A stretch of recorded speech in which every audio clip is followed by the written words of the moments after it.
Is about making Victorian peg dolls. So I will tell you what you need, and you should have lots of fun making your own Victorian peg doll. As you know, children in Victorian times had a really hard life. They had to work, usually as a chimney sweeps. The school was very different to what we know today. Teachers were very strict and shouty, and on top of that, once they got home, they hardly had any toys, and the toys that they did play with were homemade. So just to get in the spirit of things and see how I'll try to understand the life in the Victorian times a bit better, we will try to make our own peg doll.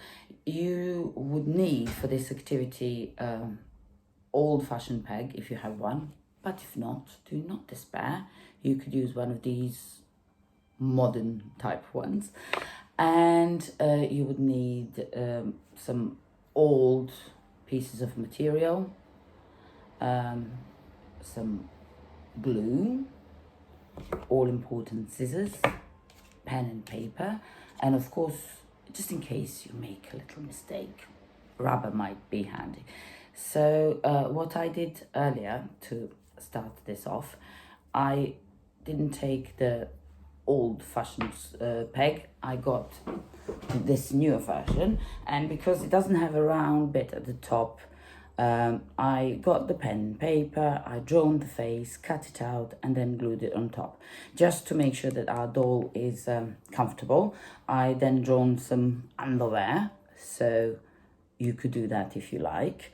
One thing about the Victorian peg dolls is that they all have rosy cheeks, and that made them look really lovely. So if you have a pink pencil or pastels would work really nice. And then I'm just using this thing to get some pink, and then you could add the rosy cheeks.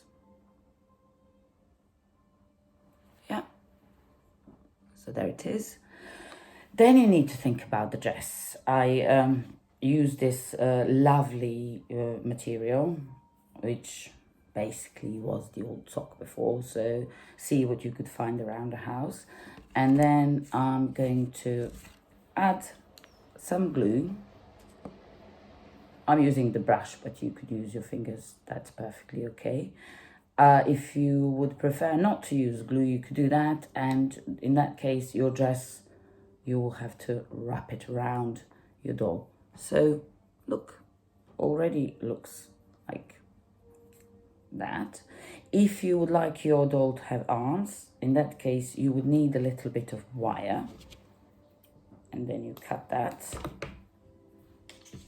and because this is a peg, you could just open up the peg, put the wire in, there we are, and then you could add more details to that part later.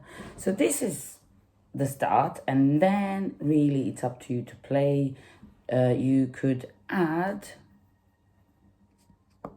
lots of layers. So I found this little piece of lace, and Victorians had a thing for lace. Queen Victoria used to wear lots of lace. Just fix this camera. So I'm going to add this on top, just to give it another layer. Then I thought maybe she should wear apron, and then I cut one out, and look how big it is. So then I cut the smaller one, and this one fits much better, and I could either tie it at the back, or again you could use your glue. There we are. And I need more glue. So there she has a little apron, arms, and you could work with this as long as you like and add lots of different interesting layers. So that would be the version if you're working with the new peg. That's how the doll should look like. If you have the old one, then you could start by adding your face, and you could keep it fairly simple. So what I'm going to do on this one, I'm just going to do a dot and a dot for the eyes, a little smiley kind of face. So there we are. Then you could either draw the hair, and they usually did that.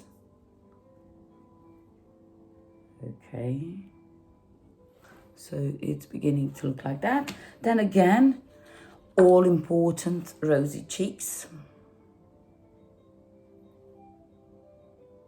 There we are. So our doll is looking like this now. What you could do also, if you have some wool, you could add a little bit of glue at the top of the head.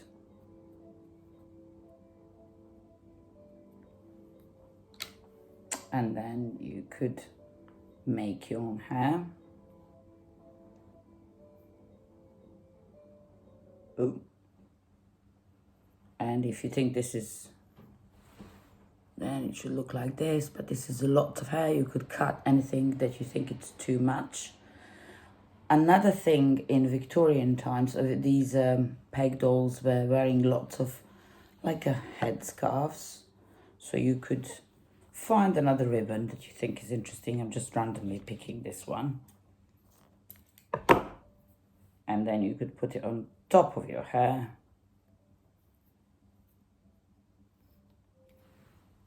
And it looks like this. Next, you need to work, obviously, decide how you're going to tie this up. I could do it like this. If it falls off, just try again. Okay. It's a fiddly job, but it's a really fun one. So that could be one option. What you also need to do, if you decide you could paint the hair, that might be easier, and this is how it should look like.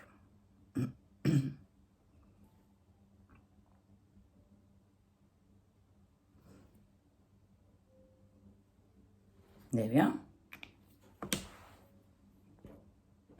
And she's still bald, so let's work on that.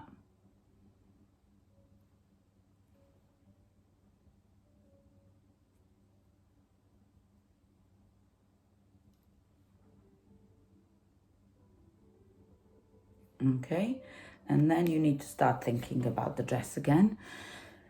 Think about the size, think how big the peg is and how big the dress needs to be. So I earlier cut out this piece, and then when I put it up, it's not quite long enough, which is okay, but Victorians didn't really like short skirts. They were very much into wearing things that are very, very long all the way to the floor. So I didn't like this one. So then I found another piece of material which was much longer. So this could be the start of my dress. Yeah. And again, you could decide whether you would like to glue this on or if you would like to tie it at the back. In that case, you need the longer strips of material. And then again, I'm going to start thinking about layers. Maybe if you have any ribbons, you could use them.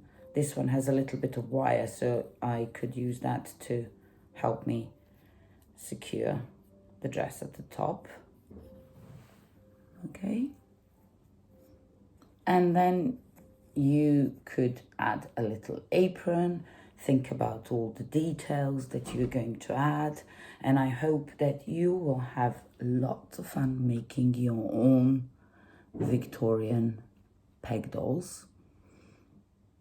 And I would love to see how they look at some point.